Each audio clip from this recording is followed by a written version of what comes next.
Bom, pessoal, ah, hoje então a gente vai dar início a uma parte que é uma parte muito bonita da genética, mas ela é uma parte que ela é pouco explorada e ela é uma parte bastante aplicada e deveria ter maior espaço aí nos cursos de genética, né? Infelizmente a gente não consegue fazer ela caber nesse momento exatamente com tudo que eu queria falar para vocês, mas aqui nós vamos falar hoje, dar início ao que a gente chama de herança, padrões de herança de características complexas, tá bom? Quando a gente lembra, se a gente começar a recapitular o que a gente tem visto, né? Então, toda vez que a gente volta lá no Mendel, que é o padrãozinho que a gente começa a aprender genética, a gente vai ver que toda vez que a gente identifica as nossas características de análise, a gente sempre vai olhar, então, características que são muito bem definidas, tá certo? E a gente começa essa análise a partir de linhagens de indivíduos puros, ou seja, todo mundo que começa os cruzamentos apresenta exatamente o mesmo fenótipo, tá? Então, se você olhar lá, ele cruza sempre, todos os indivíduos que ele cruza começa com ervilha lisa, ervilha rugosa, ervilha amarela, ervilha verde, flor púrpura, flor branca, se a vagem é inflada, se a vagem é constrita, tá certo? São características que, quando você olha para elas, você não tem dúvida de dizer o seguinte: olha, é uma flor branca, é uma flor púrpura. Não tem partes intermediárias entre elas, tá bom? E toda a explicação que a gente vai ter aí do Mendel, quando a gente olha essas análises, elas são baseadas na contagem desses fenótipos muito bem definidos. E se a gente for pensar em termos reais, tá certo? Pensem aí, me digam para vocês aqui características nossas, assim, características humanas que são binárias. Ou você é A ou B, tipo, características fenotípicas. Vamos lá. Cor de cabelo. Cor de cabelo. Seu cabelo é loiro ou castanho ou preto? Não, você tem nuances de variação ao longo disso. Cor de pele, você tem nuances de variação. Altura, então, nuances de variação. Peso, tá certo? Quando a gente começa a olhar a realidade, a gente começa a ver que esse tipo de caractere discreto que o Mendel usa como base para descrever os seus trabalhos, eles são raros na população e eles são raros da gente conseguir fazer uma identificação muito clara deles, tá? E tudo isso começa, veja, já com Darwin. Quando Darwin vai visitar lá as ilhas de Galápagos e observa os seus tentilhões, as diferentes tentilhões nas diferentes ilhas, ele encontra toda uma variedade de bicos, né, que são os bicos dos tentilhões adaptados a se alimentar das diferentes fontes proteicas que a gente vai ter ali nas diferentes ilhas. E isso, ele chega a uma conclusão, isso aqui é uma passagem ipsis literis do livro dele, que ele fala assim, ó, vendo essa gradação e diversidade de estruturas em um grupo pequeno, intimamente relacionado de pássaros, pode-se imaginar que a partir de uma pequena quantidade original de pássaros nesse arquipélago, uma espécie foi escolhida e modificada para diferentes finalidades, tá certo? Ou seja, o que que ele está me dizendo aqui? Que essa população inicial que chegou, né, traduzindo para os dias de hoje, né, que essa população inicial que chegou tinha um pool gênico ali dentro uma reserva gênica dentro dessa população, que, de acordo com as diferentes pressões seletivas, determinados pools gênicos foram sendo selecionados ao longo das gerações, que me finalizaram nessa infinidade de bicos que a gente tem aqui, cada um adaptado a comer o diferente recurso alimentar, tá bom? E aí, veja, se você colocar esses bicos um do lado do outro, você não diz assim, esse bico, mesmo se a gente voltar, por exemplo, veja aqui, bichos que estão comendo insetos. Olha, você tem bicos dos mais compridos, bicos mais robustos, tá certo? Então, o que que acontece aqui? Você tem uma variação entre as espécies, que ela é uma coisa relativamente contínua, desde o mais fininho até o mais robusto. E o mesmo acontece quando a gente olha dentro de uma população, tá certo? Para algumas características. Veja, por exemplo, o trabalho aqui onde começa esse experimento do Wilhelm Johansen, um finlandês, tá certo? Ele fez o quê? Ele observava que toda vez que ele pegava ali os feijões que ele estava fazendo os experimentos, esses feijões tinham uma variação muito grande, tá? E eles variavam de peso aí entre 150 e 900 miligramas, tá? E o que que ele tentou fazer então? Bom, já que uh, eu tenho essa variação toda contínua aqui, será que eu conseguiria desenhar, conseguir linhagens puras desses feijões, de modo que eu vou ter aqui feijões se eu pegar aqui só feijões de 150 e só feijões de 900 miligramas, então, o que ele começou a fazer foi uma seleção, e ele plantava essas plantas de feijões que eram mais ou menos pesados, tá certo? E o que ele foi obtendo é que, ao longo das gerações, cada vez que ele fazia esses cruzamentos, esses dois morrinhos aqui, eles iam se afastando cada vez mais, tá? Ou seja, ele pegava esses aqui, e esses aqui cruzava entre si, e você ia tendo feijões maiores e feijões menores, tá certo? Mas mesmo dentro dessas linhagens, você ainda tinha uma variação entre os feijões um pouco, dentro dos menores, os muito menores e os um pouco maiores, e os maiores também tinham essa variação. Até que chegou um ponto que no meio desses cruzamentos, o que acontecia? Não importava mais o tipo de cruzamento, a quantidade que ele fazia. Se ele pegasse só os feijões aqui, mais pesados, chegou um momento em que eles pararam de aumentar de peso, tá certo? E sempre ele tinha aqui essa mesma distribuição. Então, veja, ele pegava daqui, mas ele tinha a mesma distribuição de feijões que ele teve na geração anterior. Isso acontecia tanto para a parte de feijões mais pesados, quanto para a parte de feijões mais leves, tá bom?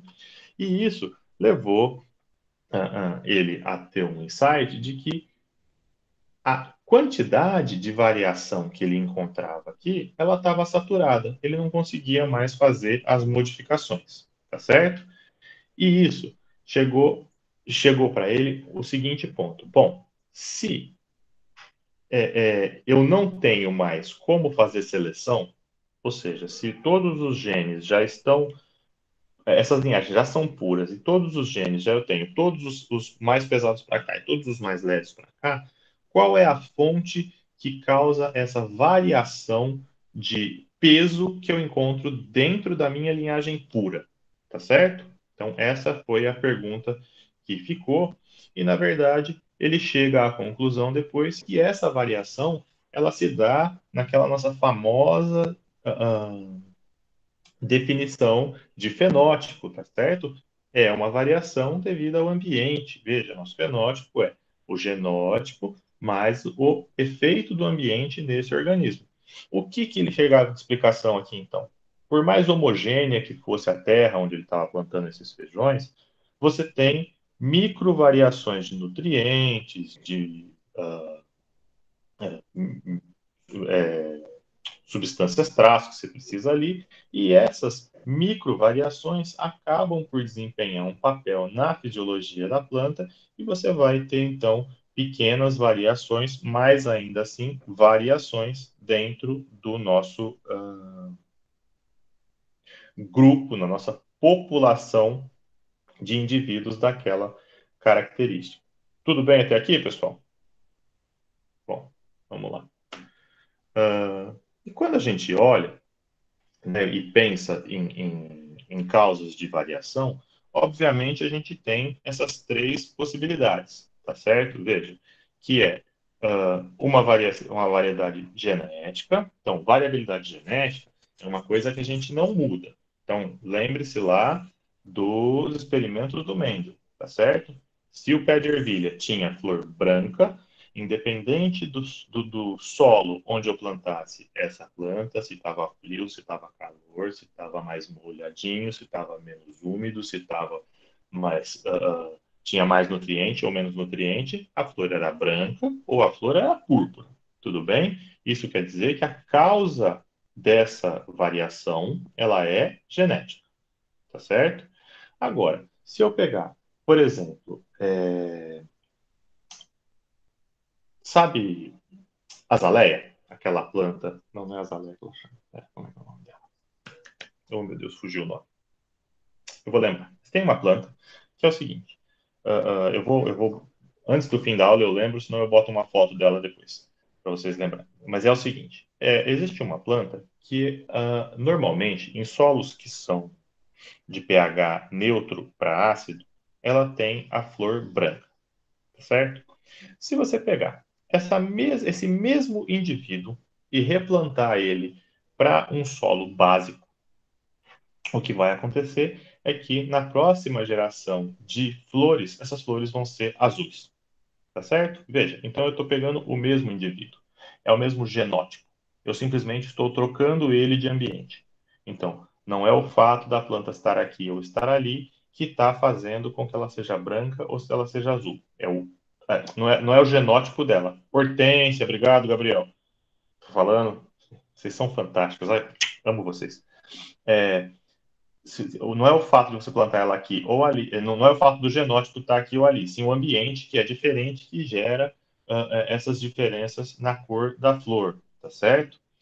Um outro exemplo disso, que é muito simples, se você entrar, por exemplo, no Pão de Açúcar aqui, vira e mexe, eles têm aquelas orquídeas azuis para vender na porta, tá certo?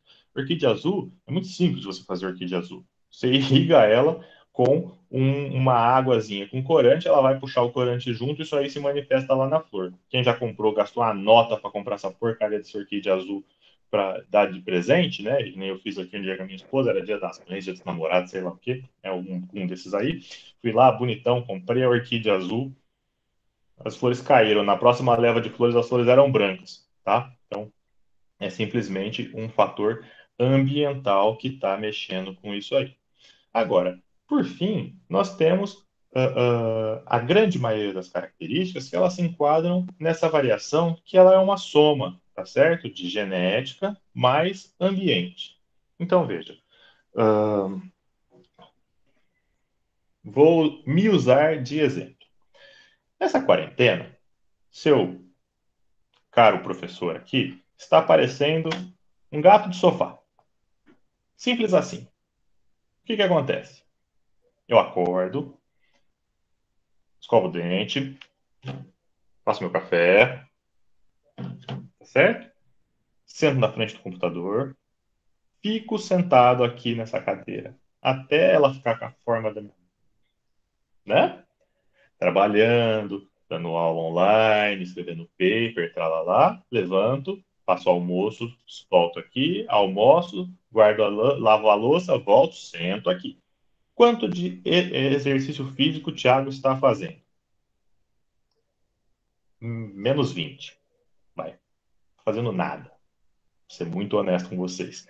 Nem. Pra vocês terem uma ideia, eu fiquei com preguiça de descer as escadas do meu prédio. Outro dia eu moro no sétimo andar, fiquei com preguiça de descer as escadas porque estava sem força no prédio e chegou uma encomenda lá embaixo. Eu esperei a força voltar para ir buscar. Tá bom? Tudo bem. Qual que é o resultado disso? Já estamos aí há uns 90 dias de quarentena, tá certo? Vocês me viram na EASH no comecinho do semestre, vocês devem ter me visto aí com 88, 89 quilos. Eu tenho 1,85. Ai, ai. Seu caro professor aqui resolveu subir na balança semana passada. Sabe por quê? Que o bonito foi botar uma bermuda de botão e o botão não fechou. Quantos quilos está pesando seu professor? 97. 8 ou 9 quilos, simplesmente porque eu não estou fazendo lufas.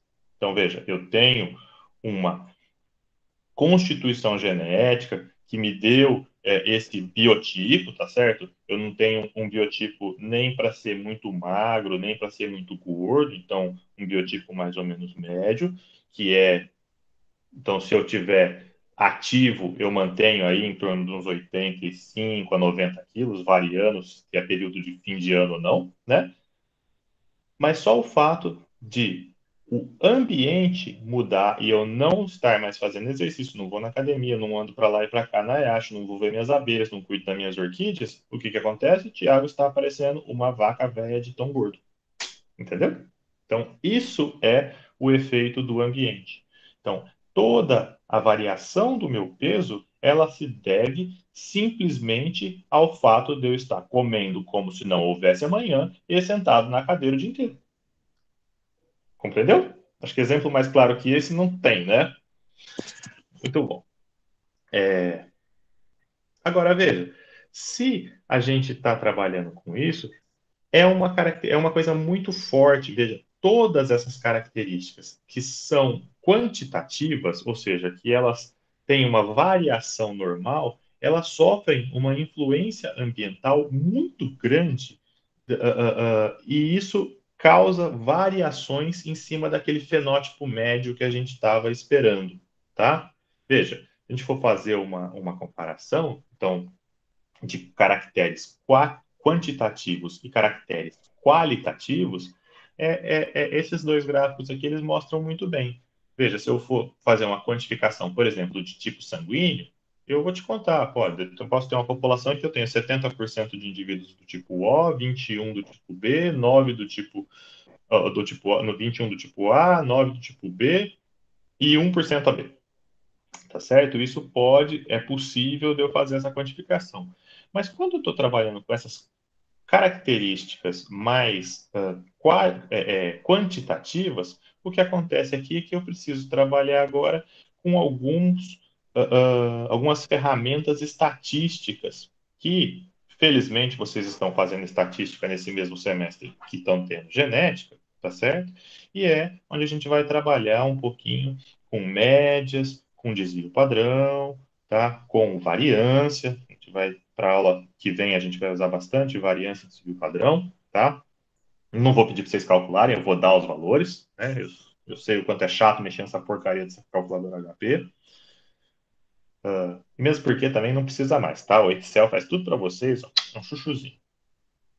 Mas então a gente vai começar a trabalhar nesse tipo de característica com valores estatísticos. Então, qual é a média, quantos indivíduos possuem determinada característica, e a gente vai começar a ver que, em cima dessas características quantitativas, quase sempre, se você tiver uma amostragem adequada, elas vão apresentar uma um formato de sino, tá certo? Uma distribuição normal, onde você vai ter a maior parte da sua população, em torno aqui de 68%, variando em até um desvio padrão da média, para mais ou para menos, né? Se você pegar aqui a sua média e fazer para mais ou para menos um desvio padrão, você tem aí em torno de 68% dos indivíduos, e com dois desvios padrões aí, se você pegar tanto para mais quanto para menos, 95% dos indivíduos vão se enquadrar nesses dois, nessa faixa de variação, tá bom? Quando a gente ainda continua fazendo essa comparação entre caracteres qualitativos e caracteres quantitativos, a gente começa a ver algumas diferenças. Por exemplo, primeiro, que esses caracteres qualitativos, quando a gente faz análises, que são facilmente feitas, por exemplo, nos experimentos mendelianos, a gente começa a ver que eles são controlados por um ou por poucos pares de genes, tá certo? Lembre-se lá, quando a gente fez aquele exemplo de epistasia da flor púrpura e da flor branca, que dava 9 para 7 a variação, vocês se lembram? De epistasia recessiva, que a gente estava olhando é que a gente tinha ali dois pares de genes controlando a característica da cor da flor, tá? Então, a gente tem que poucos pares de genes estão envolvidos, mas o efeito de cada um desses pares, desses genes, o efeito individual deles é muito grande. Então, lembre-se, vou continuar nesse exemplo da epistasia. Se eu tivesse um par de genes que não tivesse o dominante ali, você muda completamente a cor da cor. Ela deixava de ser púrpura e passava a ser branca, tá certo? Então, isso causa uma variação, uma simples variação na composição genética, causa um efeito muito grande nessa população. A terceira característica disso aí é que eles sofrem pouca ou nenhuma influência ambiental. Lembrem-se, então, é aquilo que a gente estava falando.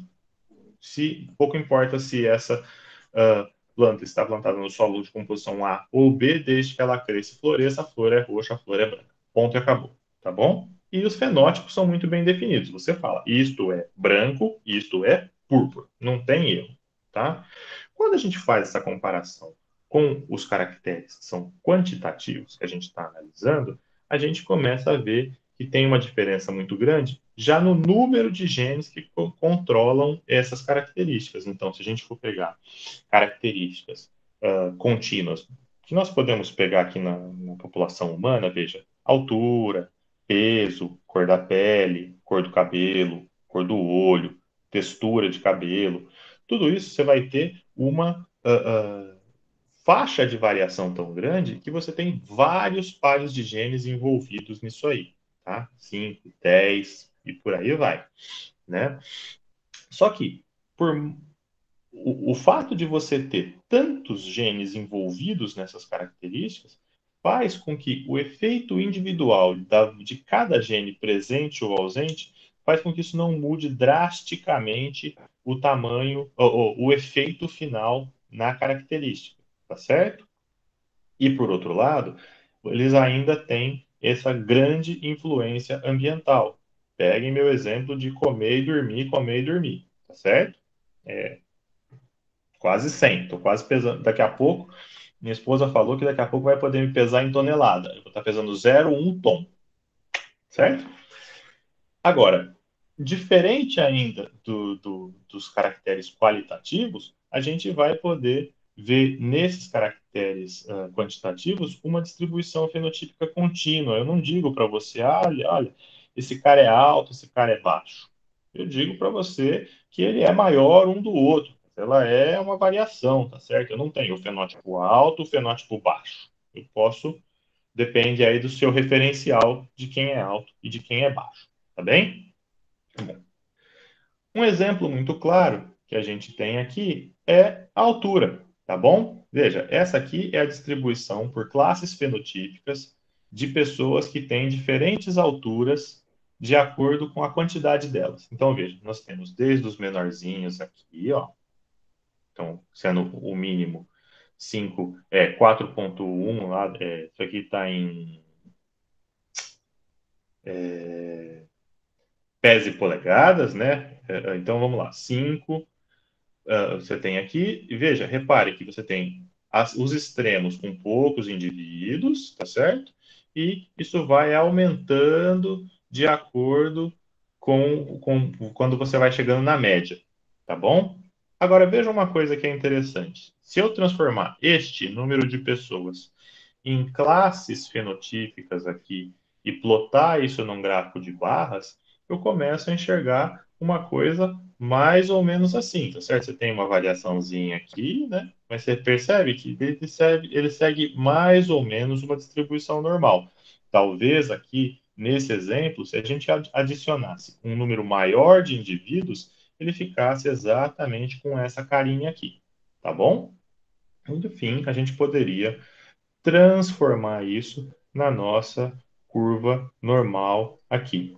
Agora veja uma outra coisa interessante que nós temos aqui dentro dessa mesma figura que está mostrando a nossa distribuição normal. Repare que de branco são as mulheres e de preto são os homens, tá bom? Se você fizer a separação desse grupo e depois de contar aqui os grupos, você vai ter que dentro das mulheres, por mais que a população como um todo tenha essa carinha de distribuição normal, se você separar só as mulheres e só os homens, isso fica ainda mais evidente. Ou seja, nós temos dentro da nossa população geral, nós podemos dividir subpopulações, e essas subpopulações, se são de classes muito bem definidas, normalmente elas também vão apresentar a distribuição próxima do normal, tá certo? Se eu pegasse essa florzinha para vocês aqui, Castileja híspida, esses fenótipos que nós temos aí, numa análise muito simples, quando a gente olha, a gente vê que nós temos, então, um fenótipo amarelo e um fenótipo vermelho, tá certo? Então, num primeiro momento, você pode vir a pensar que nessa amostragem que eu tenho só duas classes fenotípicas, o amarelo e o vermelho. Agora, se você amplia a visão dessa população de plantas, você vai achar toda essa gama de variação entre as florzinhas, que vai desde a mais amarelinha até uma vermelha bem mais forte, passando por diversos tons que variam entre o amarelo alaranjado e o vermelho mais claro, tá certo? Então, toda essa gama de variação, isso vai ser de responsabilidade dessas características que vão se mesclando aqui, tá bom? E para isso, a gente dá o nome desses caracteres, né? Quando a gente está trabalhando com caracteres quantitativos, a gente pode definir isso como sendo, então, uma herança poligênica, tá? Ou seja, muitos pares de genes envolvidos, sendo que todos esses genes eles estão influenciando a mesma característica, tá? De modo que essa influência ela seja cumulativa, ou seja, se eu tenho quanto mais genes para altura eu tiver, mais alto eu tendo a ser, tá bom? Só que eles sofrem uma grande influência ambiental. Então, eu vou dar um exemplo para vocês. De novo, vou me usar de exemplo aqui. Se você pegar meus pais, meu pai, se eu botar ele do meu lado assim, ó, ele é desse tamanho aqui, e minha mãe é cotoquinha assim, percebe? Então, se você fosse olhar uma simples característica intermediária entre os dois, era para eu ser desse tamanho, correto? O que que acontece? Veja, eu sou o maior de casa. Sou maior que meu irmão mais velho, sou maior que a minha irmã, sou maior que meu irmão mais novo. Aí você pensa, veja, o que aconteceu nessa conversa? Por que que você é tão maior que todo mundo? É filho do carteiro? Não. O que que aconteceu?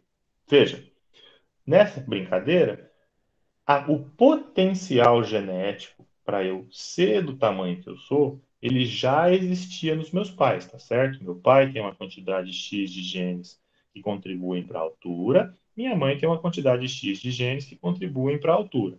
Teve lá a formação dos gametas, meu pai me deu uma contribuição, minha mãe me deu uma contribuição. Por que que eu sou tão mais alto que meus irmãos, por exemplo? Por quê? Quando meus irmãos nasceram, meus irmãos são 10 anos mais velhos que eu. Quando meus irmãos nasceram, os meus pais passavam muita dificuldade. O que acontecia? Tinha menos comida para essa molecada comer, justamente na época em que eles estavam crescendo. Então, meus irmãos cresceram menos. Como eu sou 10 anos mais novo, pegou uma fase em que meu pai já tinha. Meu pai é policial militar, ele já tinha subido um pouco na carreira, o salário já estava um pouco melhor, tinha mais dinheiro para botar comida em casa e eu, como bem até hoje, né, sempre comi muito bem. Então, o que aconteceu foi que eu tive a opção ambiental de ter uma melhor nutrição e isso permitiu que os meus genes se expressassem na sua totalidade de potencial, que me levou a ter 1,85. Correto? Deu para compreender? A esse tipo de herança, nós damos o nome de genética quantitativa. Mas vocês vão achar por aí nos livros, tanto no Snuster de Simmons, no, no Griffiths e em outros por aí, vocês também vão achar capítulos com o nome de Herança de Caracteres Complexos, tá bom? Muito bem. Podemos seguir daqui? Tudo tranquilo? Acho que sim. Então tá. Vamos lá. A explicação disso aqui começa com esse experimento do Nielsen et. Então, veja, tem o experimento do Johansen lá, onde ele determina que os indivíduos, mesmo sendo geneticamente puros, eles sofrem de variação ambiental, tá certo? E na sequência nós temos esse experimento do Nielsen et aqui, que faz o cruzamento de diferentes gerações de trigo. Então, o que acontecia? Ele tinha linhagens puras de trigo aqui, um trigo que era vermelho e um trigo que era branco. E ele sempre, depois de cultivar essas linhagens, fez o cruzamento, seguindo os princípios mendelianos, tá certo? E quando fazia o cruzamento, o nosso F1 saía um trigo rosa, um trigo vermelho bem clarinho, tá certo? Bem com cara de rosa. E para surpresa do camarada, quando ele faz a autofecundação do F1 e ele conta isso em quantidades suficientes, o que ele vai encontrar aqui é que dentro de cada fenótipo que ele encontra, ele vai encontrar variações no número de indivíduos de cada classe. Então veja, o que ele encontrou aqui? De aproximadamente 64 indivíduos aí, ou de múltiplo de 64, ele encontrava que uma parte era, oh meu Deus, cadê o meu mouse? Está aqui. Uma parte de indivíduos brancos, igual o parental inicial, uma parte de indivíduos vermelhos, e aí ele começava a encontrar variações de classes. 6 partes de um rosa mais claro, um rosa intermediário, um rosa, um vermelho intermediário, um vermelho mais escuro e o vermelho super escuro, que era o parental. Tá certo? Então ele conseguia fazer essa distinção de indivíduos dentro de classe, mas nessas proporções. 1 para 6, para 15, para 20, para 15, para 6, para 1, certo? E qual que foi a explicação que ele conseguia aqui? Tipo, quantos genes estavam envolvidos para determinar essa característica, para eu ter todas essas classes fenotípicas aqui? Então, veja, o que ele tinha daqui é que se ele tinha 1 para 64 aqui, o que ele vai encontrar é que, veja, se eu tivesse um único par, lembra lá da nossa herança codominante. O que eu tinha? Se isso aqui fosse um único par de genes, eu teria um branco, um quarto de branco, 2 quartos de rosa, 1 quarto de vermelho. Tá certo? Então, essa proporção seria 1 para 4. Se eu tivesse 2 pares, eu já teria um 16 avos, daria acho que é 3, 5, 3 e 1. É alguma coisa assim. Mas eu teria, então, um 16 de cada parental. Se eu estou trabalhando aqui com 1,64, quer dizer que eu tenho, então, no mínimo, 3 pares de genes envolvidos. E como que vai ser a minha combinação gênica para chegar nos diferentes genótipos, nos diferentes fenótipos aqui? Então, veja. Se eu pegar indivíduos que são azão, azinho, bezão, bezinho, cezão, cezinho e cruzar com indivíduos do mesmo fenótipo, lembrem-se que eu pedi para vocês fazerem isso em casa quando vocês tivessem um tempinho, vocês vão ter aqui 64 possibilidades de combinação, tá certo? Só que vamos considerar a seguinte característica aqui. Toda vez que eu tiver um gene que é representado por uma letra maiúscula, ele adiciona um pouquinho de cor no meu grão de trigo. Toda vez que eu tiver um gene que é representado por um gene minúsculo, uma letra minúscula, ele não contribui com a cor da minha semente do trigo. Tá bom? Então veja. Eu vou ter um indivíduo que vai ser azinho, bezinho, cezinho, que vai cruzar com o azinho, bezinho, cezinho. O genótipo desse camarada, então, é azinho, bezinho, azinho, azinho, bezinho, bezinho, cezinho, cezinho, correto? Então, ele não tem nenhum alelo que contribua para a cor, correto? Se ele não tem nenhum alelo que contribua para a cor, o fenótipo dele é branco. No outro extremo, eu também vou ter um gameta que é azão, bezão, cezão, que vai cruzar com um outro gameta que é azão, bezão, cezão, me dando um indivíduo azão, azão, bezão, bezão, cezão, cezão.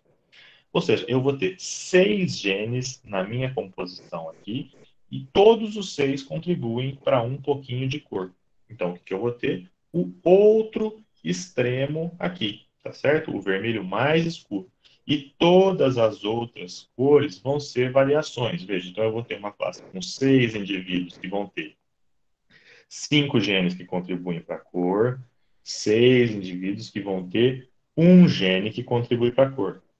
Eu vou ter 3, 6, 9, 12, 15 que contribuem com 2 genes, com 4 genes que contribuem para a cor, 15 com 2 genes que contribuem para a cor, e 20 que tem 3 genes que contribuem para a cor e 3 genes que não contribuem para a cor. Tá certo? Então, todas as minhas nuances de cores estão explicadas pela simples combinação gênica dos meus indivíduos aqui. Tá certo? Tá claro isso? Isso aqui é importante para a gente seguir daqui para frente. Posso seguir? Bom, vamos lá. Então, veja, se a gente traduzir este cruzamento aqui, este, para cá, para os nossos. O que a gente vai ter é justamente isso aqui. Grãos que vão ter zero de genes que contribuem, todas as variações, um, dois genes, três genes, quatro genes, cinco genes e seis genes, me dando a variação de cor, e quando eu contar, eu vou ter essas proporções aparecendo na minha população. 1 para 6 para 15, para 20, para 15, para 6 para 1. Tá certo? Isso, então, é aí o nosso princípio da genética quantitativa. E veja, por mais que eu não recupere aqueles padrões mendelianos que a gente estava acostumado, 3 para 1, 9, 3, 3, 1, isso, lembre-se que a gente fazia aquela contagem fenotípica, mas os meus padrões genotípicos todos são recuperados aqui. Então, lembra que lá no comecinho, na primeira aula, eu falei para vocês, entenda a meiose que a gente vai matar a genética inteirinha.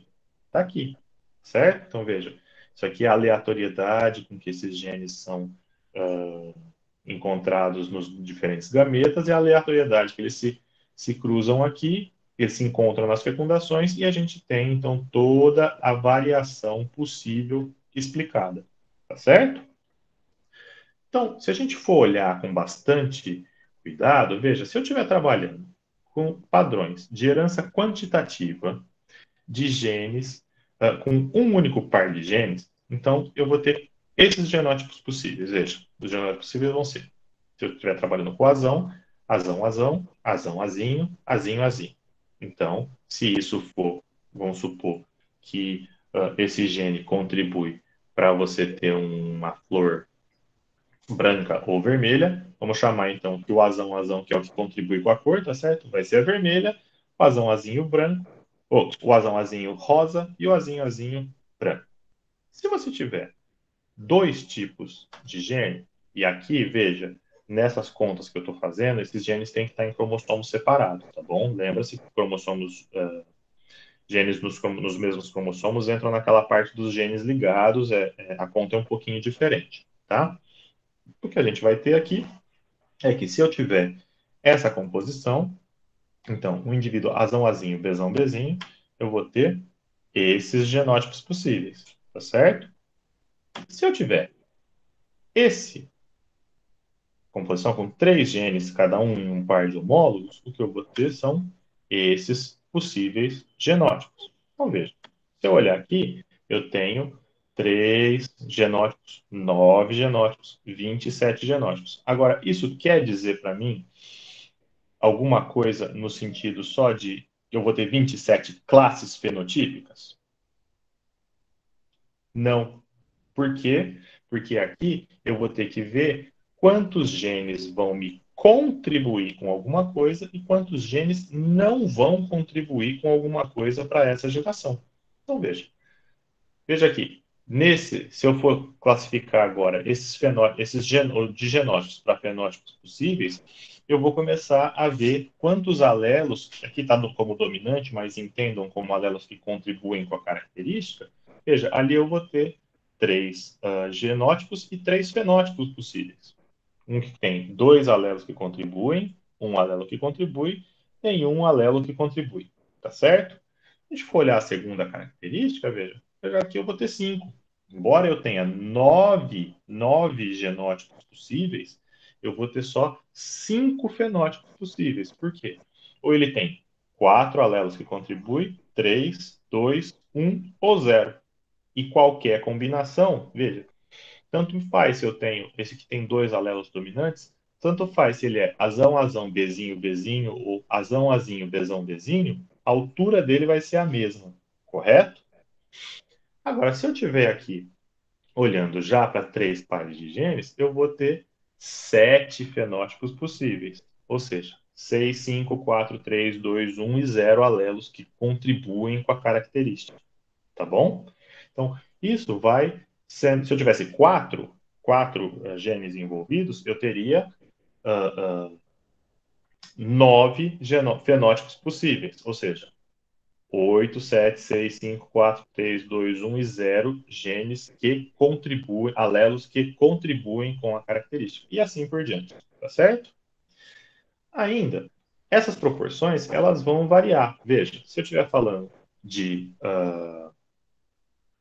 combinações agora, por mais que eu tenha três classes aqui, veja, para um único par de genes, eu vou ter a proporção de 1:2:1.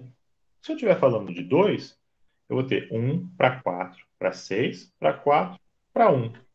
Se eu estiver falando de 3, eu vou ter 1:6:15:20:15:15:6:1. Isso vai aumentando, o número de classes, ele vai aumentando de acordo com o número de genes, mas sempre buscando aí as quantidades que vão se acumular e os efeitos parecidos vão dar um número maior de indivíduos com aquela classe fenotípica. Tá certo? Então, veja. Repara. Um par de genes, dois pares de genes, 3 genes, veja, 7 genes. Você percebe que ele começa a ficar cada vez mais com aquela carinha de distribuição normal e da curva em formato de sino, tá? E aí, pessoal, a gente não tem como fugir disso. Eu também não gosto de estatística, mas a gente não tem como fugir dos números para trabalhar com herança quantitativa. Então vamos lá. Aqui a gente sempre vai precisar trabalhar com uma boa amostragem de indivíduos e com a análise dos fenótipos.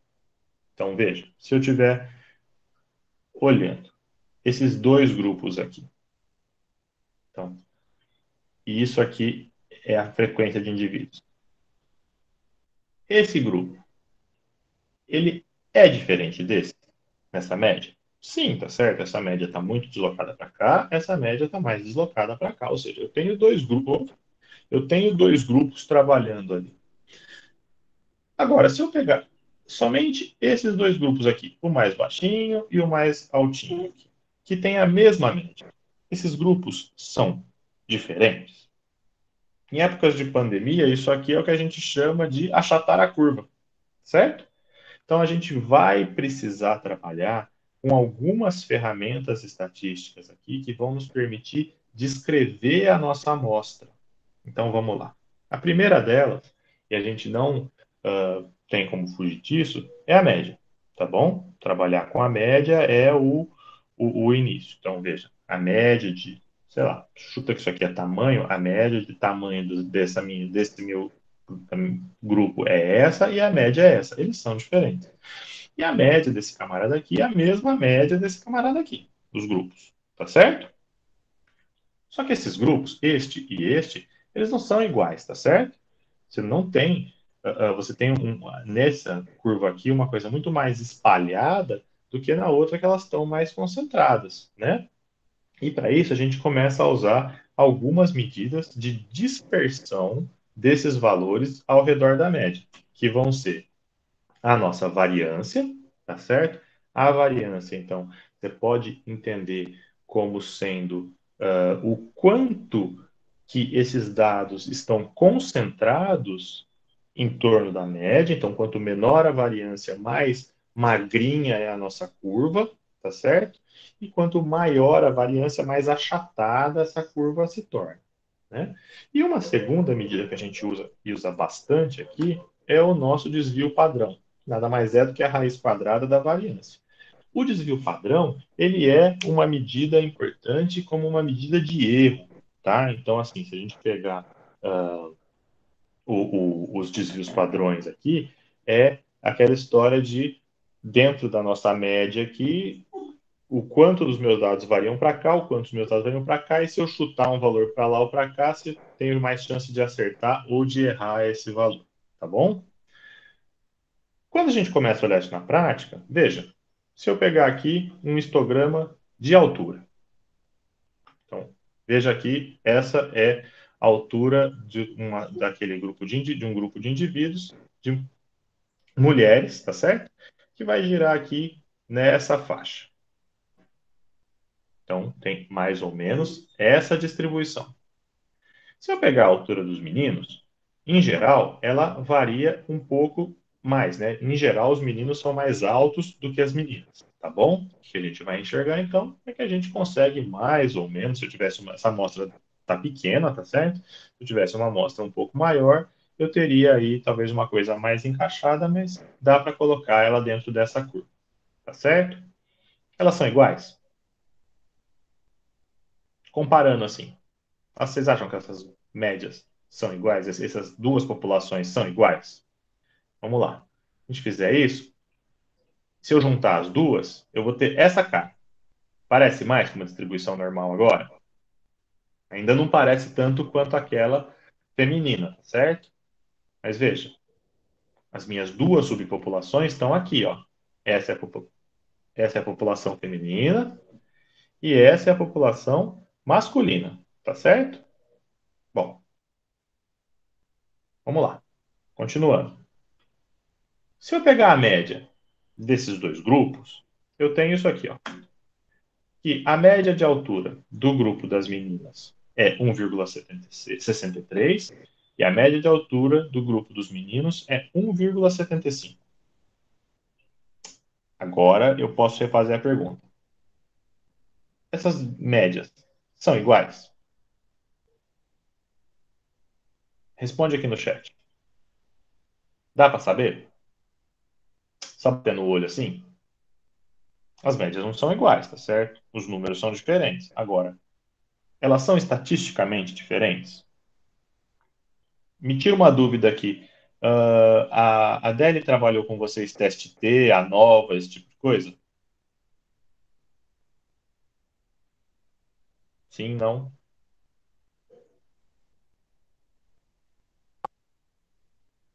Não? Sim? Vocês não sabem? Não lembram? Fugiram de estatística? Correram? Não? A nova não. Mas teste T ela trabalhou? Distribuição de normalidade. E a nova não, a nova sim. Alguém fugiu de estatística aí, hein? Bom, não tem importância, pessoal. Veja lá, ó. De qualquer maneira, quando a gente está trabalhando com comparação de médias aqui de grupos, a gente vai ter alguns testes estatísticos que a gente precisa fazer para ter essa comparação, tá bom? Você pode fazer o teste Z, se você tiver grupos que representem a sua população como um todo, ou então você pode fazer, se você tiver amostras dos grupos, se você tiver só dois grupos, você pode compará-los usando o teste T, T de student, tá certo? E se você tiver mais do que dois grupos, aí você precisa trabalhar com uma comparação de variâncias, que é o nosso famoso ANOVA, tá bom? Então, você tem aí os diferentes testes. Eu não vou pedir para a gente fazer eles aqui. Eles são. Qualquer software de estatística faz eles essas contas muito simples, muito rapidamente para a gente, tá bom? Mas o que a gente vai ter aqui é que a gente precisa de alguns padrões. Então, veja, se a gente olhar só a média, sim, elas são diferentes. Agora, se eu olhar aqui a minha classe modal, ó, minha classe modal, ela está mais ou menos por aqui, ó. É essa e é essa. Agora, se eu pegar o meu Minha variância, veja, eu vou ver que os dados das meninas, ela está mais concentrado do que a variação dos dados do grupo de meninos, tá certo? E a gente enxerga isso olhando para as curvas, ó. Veja como essa curva é mais magrinha e essa curva é mais espalhada. Se a gente até voltar aqui, ó, a gente pode fazer a comparação e ver que a dos meninos ela é mais achatadinha, tá certo? E por fim, a gente vai ver aqui o nosso desvio padrão, tirando a raiz quadrada daquele valor que era ali da nossa variância. Então veja, a gente vai ter que a média das meninas aqui ó, é 1,63 e o meu desvio padrão para facilitar minha conta aqui, eu vou fazer com 6, tá? Quer dizer que se eu pegar 1,63 e somar dois desvios padrões para mais e para menos, eu vou englobar 95% dos casos. Ou seja, entre 1,75 e 1,51, eu tenho 95% das meninas próximas daqui, dentro deste grupo. E para os meninos, eu vou ter que 8,5 dá 17, 75 mais 17 dá 1,92, 75 menos 17 dá 1,58. É isso? Fiz conta errada? Acho que não. Então, entre 1,58 e 1,92, eu vou ter 95% dos meninos englobados aqui. Tá certo? E aí, quando a gente começa a fazer essas contas, a gente começa a cair lá naqueles intervalos de confiança que a Adele deve ter ensinado para vocês quando ela trabalhou com as comparações, tá certo? O que quer dizer um dado com 5% de confiança, com 95% de confiança, 99% de confiança? É a quantidade de a probabilidade do indivíduo cair dentro das suas classes aqui, tá certo? Então, três desvios padrões vão pegar 99,7% dos seus indivíduos, tá? Agora eu pergunto para vocês novamente. Com base nesses dados, essas classes são iguais ou elas são diferentes? Quem vai responder para mim? No nosso caso aqui, uh, uh, como a gente tem aqui dois grupos, a gente precisa fazer um teste T. Se a gente tivesse mais de dois grupos, a gente precisaria fazer uma ANOVA, tá certo? E assim por diante. A gente vai fazer teste T e ANOVA aqui? Não. Por quê? Porque a Adele já fez vocês sangrarem do lado de lá e eu não vou fazer vocês sangrarem do lado de cá, porque eu já fiz vocês brincarem de fazer que quadrado lá atrás e já está de bom tamanho, tá? Mas de qualquer maneira, a gente não consegue fugir de trabalhar com essas ferramentas estatísticas, tá certo? Então, veja. Dúvidas até aqui? Como estamos? Conversem comigo. Porque, assim, essa aula é a base para a gente entender na próxima, onde a gente vai trabalhar com seleção, melhoramento, previsão de fenótipos e tudo mais. Deu para compreender os princípios básicos de como é que isso aqui se comporta? Até parar aqui de compartilhar já. Porque, assim, se vocês precisarem depois, o que vai acontecer? Quando a gente começar a trabalhar com